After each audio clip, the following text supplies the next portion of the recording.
Hi, I'm Daniel. If you're into mountain biking, starting out, very experienced, interested in new bike parts, or looking for a new set of pedals, keep your eyes on your screen. Among all our differences, I think one thing acts as a link in all of us mountain bike owners: the joy of getting new bike parts. And today, that is indeed what I experienced. If you actually read video titles before clicking on them, you know that these new pedals are what I'm talking about. The Crankbrothers Stamp-1s. Wow. I have to admit, they already feel very nice.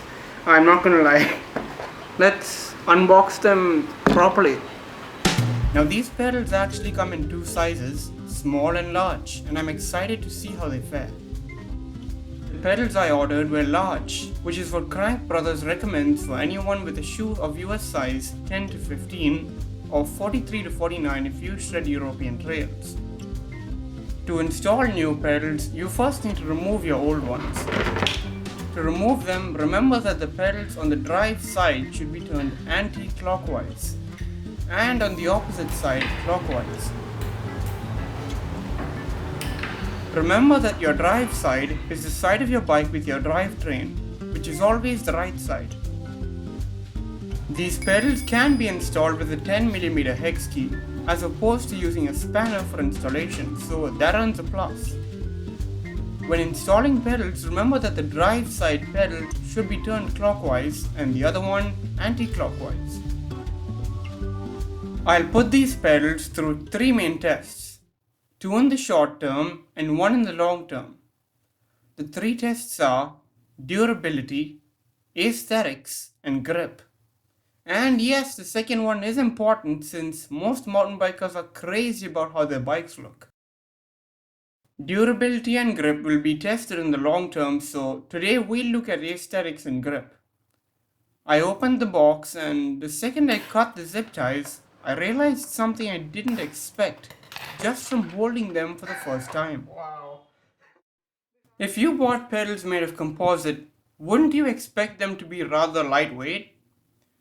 But these pedals are actually shockingly heavy duty. If it were not for the texture, I would have thought these were aluminum. It was hard to believe they were composite considering the weight, which speaks for their build quality. That earns a plus too. Wow.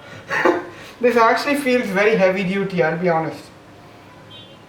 Yes, definitely some heavy duty feel here. It's heavy, it's not light, it's At the end of each pedal, you'll be happy to find these easily removable end caps for ease of access to the bearings. Something the most picky riders will greatly appreciate. And with these bad Leroy Brown pedals came other things. Like this football court-sized owner's manual. My gosh, what do they expect you to? And this ridiculously large Crankbrothers sticker. I'm sure NASA's satellites will spot this when you put it on your helmet. After installing the little shredders, I took my bike for a test ride around my building. After a few minutes riding, I realized that they were very hard to slip your feet off of. You literally can't move your shoe anywhere but upwards.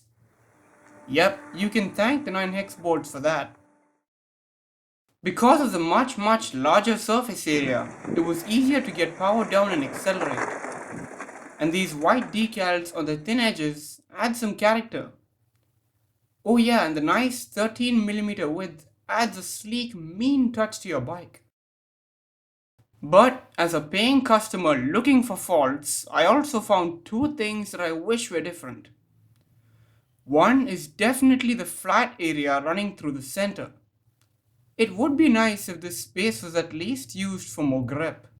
Also, on all the websites that sell this pedal, it was never mentioned how many you get in one box. I had to search a lot on YouTube for an unboxing video to find that you get 2 in a box. This actually delayed my confirmation of purchasing for about half a week.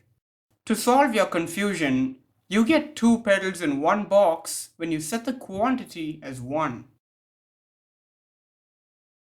The next day, I set out on an afternoon trail ride with these new weapons in my cyan blue arsenal of death. and things expectedly did feel different. The wider profile of the pedals kept my feet well supported, and this helped boost my confidence through the roof at high speed. On these pedals, you feel as though the bike is a part of you. I have no other way of explaining it, and that proved confidence inspiring in many ways. This means that the Stamp-1s could be great for people just getting into the sport of mountain biking, but it doesn't stop there. On the trail or in other places, you may like riding over obstacles. This is purely fun and a matter of skill, and these pedals only seem to make it easier. Again, this was due to their large size. On that note, these might even be great for trials riders of any skill level. So as the sun goes down, what's my opinion on these pedals? Well, they seem like great pedals, and that's not just due to their grip, but also the confidence they seemingly inject into your skin the moment you get on. I'm still getting used to their large size though, which has only been great. But what do you guys think? Had I gone for the race-faced Chesters, how would this video be different? Do you ride with these pedals? Tell me how you find them.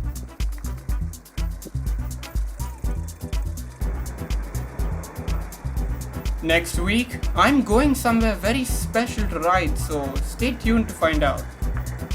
Nevertheless, I hope you enjoyed today's ride, and I'll see you on the next one.